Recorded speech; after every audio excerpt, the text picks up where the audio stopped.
Dear Autumn, you know, I've always wondered how it is that sometimes you... No, we're not doing that. So, October's been an exciting month. I'm working on a comic book, which is something I've always wanted to do. I've started a second YouTube channel, and my job is finished, which means I'm going to be looking for a new one. But until then, I've got more free time than usual. So, I've decided that by the end of the year, I should finish another story. I'm not sure which one it's going to be yet, but I'm just saying it now because it means that I'm more likely to do it. It's difficult when you have a lot of free time to actually make good use of it, but I'm trying. So, first is the mini manga. That is, we've got a whole bunch of people from the university's sci-fi, fantasy and anime society, and we're hoping to get an actual comic book into print. Now, don't get your hopes up too high.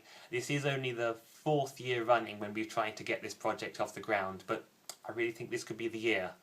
And I'm participating this time not as an artist, but as a writer, and I've brought forward a story idea that I came up with a few years ago, which takes place in a world where they've been fighting a war with these machines, mechas, giant robots that are driven around like tanks. Now, at first these things are piloted by children, which, if you've seen anime, is par for the course, really. But it goes well until parents start complaining that their kids keep dying in battle. So in the next war, they develop a new generation of mechas. These machines are completely automated. They use an advanced technology which doesn't even need a pilot, and when one of them breaks down, it self-destructs so the enemy can't find the secret to their technology. But every now and again, a child goes missing from the mecha training academy. Then one day, our heroes get too close to a battle, and a mecha is destroyed right in front of them, but it fails to self-destruct, and then they begin to wonder what's inside it, until they pry it open and find a child. But it's hardly a child anymore. Its limbs have been cut off, the stumps wired up to electrical controls, and there's a hand grafted onto its right shoulder, and electrical implants on its face, and its digestive system is wired up to a nutrient cycling device. And then when they unplug it from the machine, this mutilated child continues to speak in war rhetoric and calling out attack formations, but it dies shortly afterwards because it depended on the life support system to live. Oh, by the way, trigger warning for all of that stuff. You may be wondering, that's fucking grim, Jonty. Where the fuck did you get those ideas? Fair enough, and I'll tell you. Though, for a while I didn't actually know. I knew there was this whole genre of mecha anime. Now, the first mecha series I've seen is something called Gurren Lagann, which is great fun, it's completely over the top, and very, very different from the story I'm now trying to tell. Besides, I came up with the idea long before I'd seen any of that. But from where? I knew at the time that mecha anime was a thing because of TV tropes, but on that site they also describe a trope where a machine is powered by a forsaken child. But what prompted me to put those two ideas together is it's just the whole idea of machines that rob people of their humanity.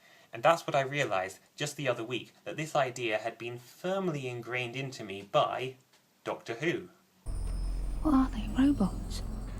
Worse than that. Who were these people? Doesn't matter. They're people. They were. Till they had all their humanity taken away. That's a living brain jammed inside a cybernetic body, with a heart of steel. All emotions removed. 2006's episodes, Rise of the Cybermen and Age of Steel, were properly scary for me. Not just in the hiding behind the sofa kind of way, but in the sense of, oh my god, is this the future? Is this what we want? It is hauntingly dystopian, you know, because they have these things called ear pods, and they deliver a news feed directly into your brain, and from there, it's only one more step to creating perfectly obedient humans, that they just march right into the cyber conversion factory, their brains get ripped out and transplanted into metal boxes, and they don't even scream. Now, at the impressionable age of 13, this really stuck with me, enough that years later it inspired one of my stories. How could it not? That is not to say that I stole their idea. My story is quite a bit different from Doctor Who, but remains very much influenced by it. Writers steal their ideas all the time.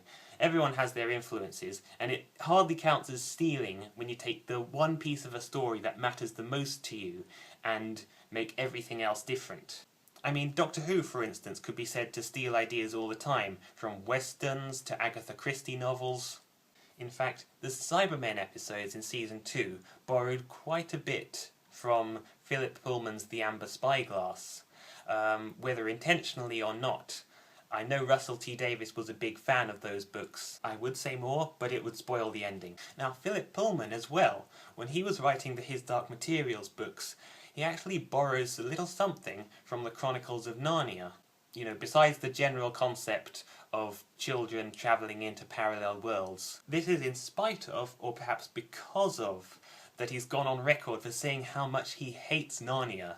Yet both series begin with a young girl hiding in a wardrobe. And I think that was a conscious decision on his part, that even when trying to reject the ideas of C.S. Lewis and say, no, this is how the fantasy genre would be, he chooses to reference it so directly.